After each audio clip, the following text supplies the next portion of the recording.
is the Big O Show.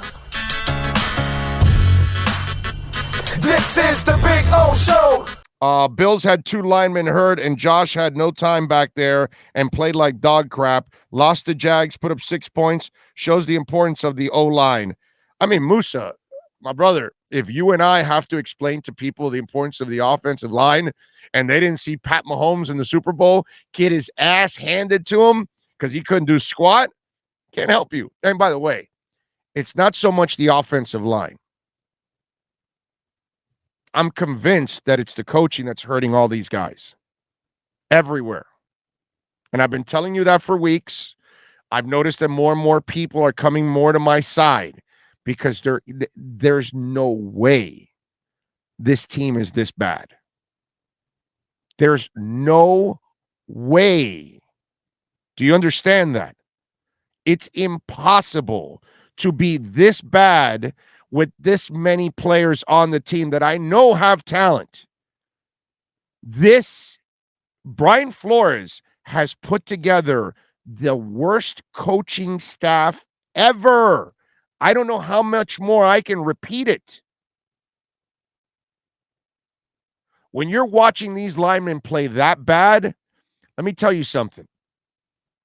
Eichenberg cannot dominate and play well at Notre Dame and then come here and play the way he's playing. That math doesn't jive with me because they have good coaches over there. They're constantly developing good linemen. And so now I'm watching you here in Miami constantly destroy young linemen. And I don't care where the hell they're coming from. Like I told you, Tua and maybe Eichenberg, they walk around that facility going, holy crap, we had better coaching, better structure over in our colleges than we do here. And I'm not joking. I bet you Brian Kelly at Notre Dame, his crazy ass has a much better staff than they got here. And I know Alabama has a way better staff than they have here. This team, it's impossible to be this pathetic. And you're not going to tell me that all this talent is that bad. I don't believe it. I believe a lot of these guys go to other places with good coaching and they play way better than what they're playing right now. Like we've watched in the Billy Turners of the world leave and go play somewhere else, and Wes Welker and whatever. Over the years, you watch other guys leave and then you're like, well, wait a minute, dude. How come they can get more production out of those guys than we can here? It's like watching Spoelstra, right? He'll grab Whiteside, and Whiteside will play like he's never played. James Johnson will play here like he's never played before in his life. And I'm sure other places are going, dude, how come James Johnson never played like that for us? You understand? So it's the reverse. I go back to how I started the segment, that it's interesting how you see the Heat and the Panthers win this weekend, and they beat, quality teams. And that's because they are quality. And yet you watch the 2 football teams and they beat 2 terrible teams by playing also terrible football.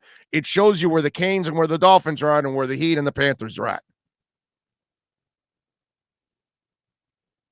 So let's talk about the staffs. It's probably the issue, right? Manny Diaz, Flo staff, Spo, Panthers, probably a lot better. So that's my problem with all of this. It's so easy to just say, oh, no, yeah, no. And they do suck. The team's terrible. I get it. But, man, the problems on this team run deep as hell. And the crux of it is definitely that coaching staff. They don't know what the hell they're doing. It's hard to point at a lot of players that are doing well on this team. Name me one coach that is doing well on this team. There's not one. There's not one coach that you can actually say, that guy's doing a good job. At least we could say Gesicki's doing a good job. At least we could say Javon Holland's kind of developing. You know what I mean? You can start to point out at least a couple of things that guys can overcome the crappy environment that you have around you. But it's hard to overcome poor preparation and poor coaching.